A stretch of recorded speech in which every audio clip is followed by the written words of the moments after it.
আপনি বক্তব্যের মধ্যে বলছিলেন যে ওআইসির মতন হওয়ার এটি কোনো চান্স নেই। এটি আপনি বলবেন যে আসলে এটি কতটুকু ফাংশনাল হতে পারে? ওআইসির ব্যর্থতা যেটা আমরা দেখেছি, এক্ষেত্রে কি সেরকম কোনো চান্স আছে কি না? অবশ্যই। আমি বলছি কেন এটা, এই প্রশ্নটা ওঠাই স্বাভাবিক যে এই যে দীর্ঘ সময় ওআইসি পঙ্গু হয়েছিল এবং কিছুই করেনি, মুসলিম উম্মা একটা অসহায়ের মতো ছিল। কেন ছিল? কারণ আমেরিকা নিয়ন্ত্রণ করতো সব কিছু মধ্যপ্রাচ্যে, এবং এখানে যারা যারা শাসকরা ছিল সবাই কিন্তু গণবিরোধী শাসক, আমেরিকান পাপেট রুলার্স। সেটা বলতে পারেন যে এখনও তো তারা থাকছে। হ্যাঁ, কিন্তু বাস্তবতা পরিবর্তন হয়ে গিয়েছে। আজকে ইরান যে আমেরিকাকে পরাজিত করেছে এবং ইসরায়েলকে একেবারে মানে যুদ্ধ পরাজিত হতে পারে এমন একটা বাস্তবতা সৃষ্টি করেছে, তার ফলে মধ্যপ্রাচ্যে it is the beginning of a new subsystem. আমরা বলি যে আন্তর্জাতিক ব্যবস্থায় যে উপব্যবস্থাগুলো এটা এক এক রকমের মূল্যবোধে চলে।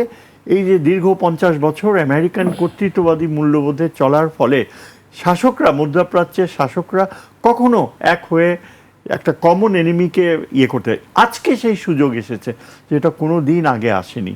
এবং এই যে যেটা বললাম যে পোস্ট অ্যাব্রাহাম অ্যাকর্ড, এটা ফেল করেছে আমেরিকা। Israel has failed. ইসরায়েলের যে এক্সপ্যানশন, গ্রেটার ইসরায়েল বানাবে, সেই ধূলিসাৎ হয়ে গেছে। এখন ইসরায়েল অ্যাবসলিউটলি গন নাটস। যেটা আমরা ইতিহাসে বলি যে ইহুদি জাতি সবসময় নিজেদের আত্মহত্যা করে এবং শেষ পর্যন্ত ধ্বংস নিজেই টেনে আনে। আজকে ইসরায়েলের সবচেয়ে বড় বোকামি হচ্ছে ইরানের বিরুদ্ধে সে কোনো রকমে সার্ভাইভ করেছে এবং তার নাকে খত দেওয়া উচিত যে মধ্যপ্রাচ্যের স্ট্যাটাস কিউকে সে মেনে নেবে, কিন্তু সেটা না করে এখন ইসরায়েল আবার টার্কিকে প্রভোগ করছে। টার্কি একেবারে ঘোষণা দিয়ে দিয়েছে যে আমরা যদি একবার ইসরায়েলকে আঘাত করি তাহলে ইসরায়েলকে একেবারে ধুলির সাথে মিশিয়ে দেব, কোনো ইরানের মতো সুযোগ দিব না টিকে থাকার। এবং টার্কি মিনস বিজনেস, কারণ অটোমান এম্পায়ারের রেলিক্স এখনও টার্কি সাইকোলজিতে রয়ে গেছে যে তারা যে বিশাল একটা এম্পায়ার ছিল, তাদের যে আবার একটা বড় শক্তি হতে তারা চায় এরদোয়ানের নেতৃত্বে, এই মানসিকতা কিন্তু টার্কি জাতির আছে। এবং তাদের যে সামরিক সামর্থ্য, তাদের হাতে নিউক্লিয়ার ওয়েপন্স আছে, নেটোর নিউক্লিয়ার ওয়েপন্স অনেক বিশাল এক ভান্ডার টার্কিতে। পুরা নেটোতে টার্কি হচ্ছে দ্বিতীয় শক্তিশালী দেশ ধরা হয় জার্মানির পরে, এবং তার ম্যান পাওয়ার হচ্ছে সর্ববৃহৎ নেটোতে। অনেকগুলো ফ্যাক্টর আছে যে আজকে ইসরায়েল বিশাল ভুল করছে যে সে টার্কিকে প্রভোগ করেছে। নগদ নিয়ে এলো হার না মানা হার অফার। সর্বনিম্ন 10,000 টাকা রেমিটেন্স নগদে পাঠালে থাকছে স্বর্ণের হার জেতার সুযোগ।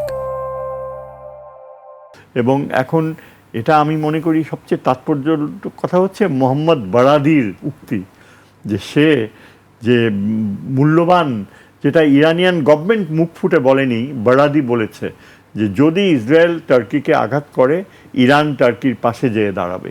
এটা যে কত গুরুত্বপূর্ণ পরিবর্তন নিয়ে আসবে মধ্যপ্রাচ্যে, একেবারে একটা নতুন সকাল তৈরি হয়ে যাবে।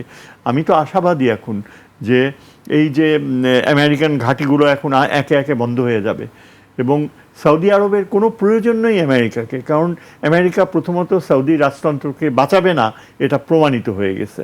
এই গত যুদ্ধে সৌদি আরব ওয়াজ বম্বড এবং আমেরিকা কিচ্ছু করে নাই। সেকেন্ডলি, আমেরিকার আর সৌদি তেলের প্রয়োজন নেই, তারা সৌদি আরব থেকে তেল নিচ্ছে না। সৌদি আরবের তেলের সবচেয়ে বড় কাস্টমার হচ্ছে চায়না, এবং চায়নাতে যে সৌদি তেল যাচ্ছে সেটা কিন্তু ইরানের ভিতর দিয়ে যাচ্ছে।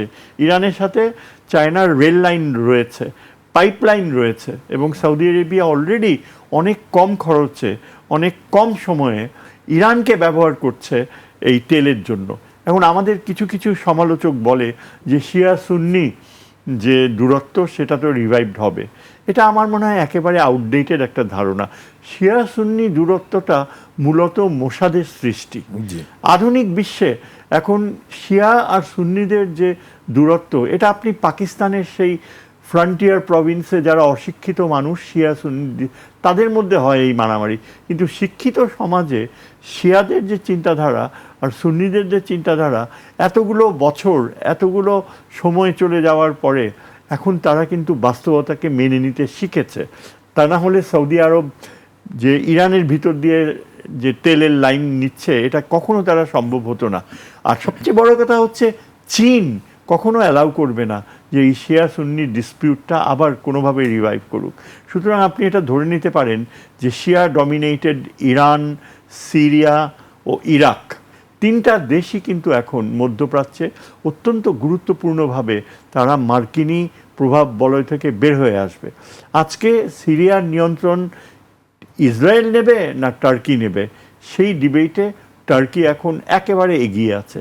যদি ইসরায়েল সিরিয়াতে নিয়ন্ত্রণ নেয়, টার্কির সাথে সরাসরি যুদ্ধ বেঁধে যাবে ইসরায়েলের, কেননা সিরিয়ার উত্তর দিকটা কুর্দি অধ্যুষিত এবং ওই অঞ্চলে টার্কির নিয়ন্ত্রণ অ্যাবসলিউটলি এসেনশিয়াল। তারা কোনোভাবেই কুর্দিদেরকে স্বাধীনতা অর্জন করার প্রয়াসে যাক সেটা অ্যালাউ করবে না। সুতরাং টার্কি সিরিয়াকে নিয়ন্ত্রণ করবে। আরও আমি দুই একটা পয়েন্ট মেনশন করছি যে এই যে আমরা বারবার বলি বাংলাদেশের পররাষ্ট্র নীতিতে ব্যালেন্স রাখতে হবে। হ্যাঁ, ফ্রেন্ডশিপ টু অল, এই যে একটা অদ্ভুত মানে রূপকথার বাক্য, ব্যালেন্স মানে কি? আপনি ব্যালেন্স শব্দটাকে কিভাবে ডিফাইন করবেন? আপনি ব্যালেন্স বলতে কি সবার সাথে সমতা রাখবেন এটা বোঝায়? এটা কিভাবে সত্য হতে পারে? আজকে আপনার পার্শ্ববর্তী যে বিশাল দেশ, তারা একটা রিলিজিয়াস এক্সট্রিমিজমে চলে গিয়েছে। তারা ইন্ডিয়াতে মুসলমানদের পুরনো কবরস্থান বুলডোজার দিয়ে ভেঙে ফেলছে।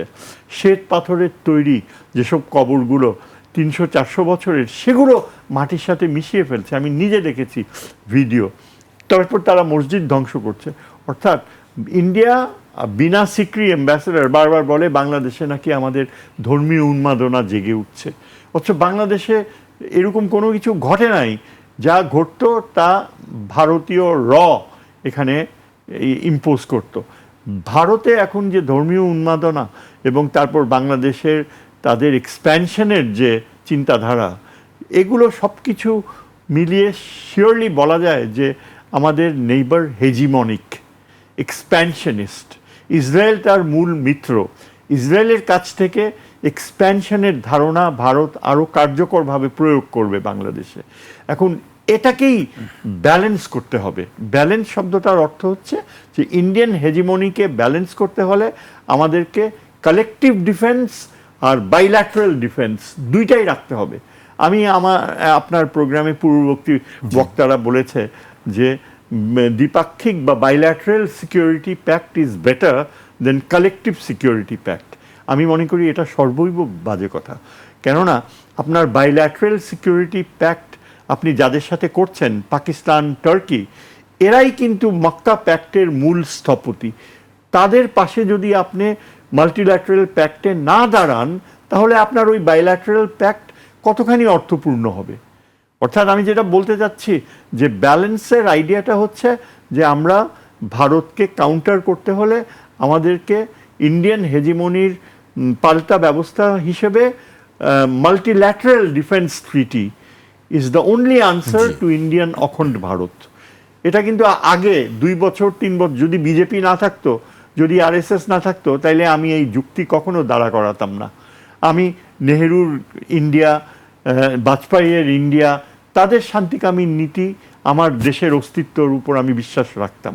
কিন্তু আজকে অস্তিত্ব প্রশ্ন হচ্ছে এই কারণে যে আমরা যদি মাল্টিল্যাটারাল ডিফেন্স ট্রিটি বা মেক্কা প্যাক্টে জয়েন না করি, তাইলে আমাদের বাইল্যাটারাল সিকিউরিটি অ্যারেঞ্জমেন্টসগুলো দুর্বল হয়ে যাবে।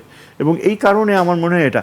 আচ্ছা, আরেকটা পয়েন্ট বলা হয়েছে যে সাউদিজরা ইন্ডিয়া পাকিস্তান যুদ্ধে নাকি হেল্প করতে পারবে না, কাজে সাউদিদের সাথে পাকিস্তানের কিভাবে মিলবে। এখন এটা কোথায় বলা আছে যে সাউদিজদের মিলিটারি ক্যাপাবিলিটি এমন হতে হবে যে ইন্ডিয়া পাকিস্তান যুদ্ধে পাকিস্তানকে সরাসরি হেল্প করতে হবে? সব সদস্য দেশ তো একরকম সামরিক সামর্থ্য থাকে না। সাউদিজরা মিলিটারিলি পাকিস্তানকে হেল্প করতে পারবে না, কারণ তাদের সামরিক সামর্থ্য নিজেদের দুর্বল, কিন্তু তাদের অর্থনৈতিক সামর্থ্য রয়েছে।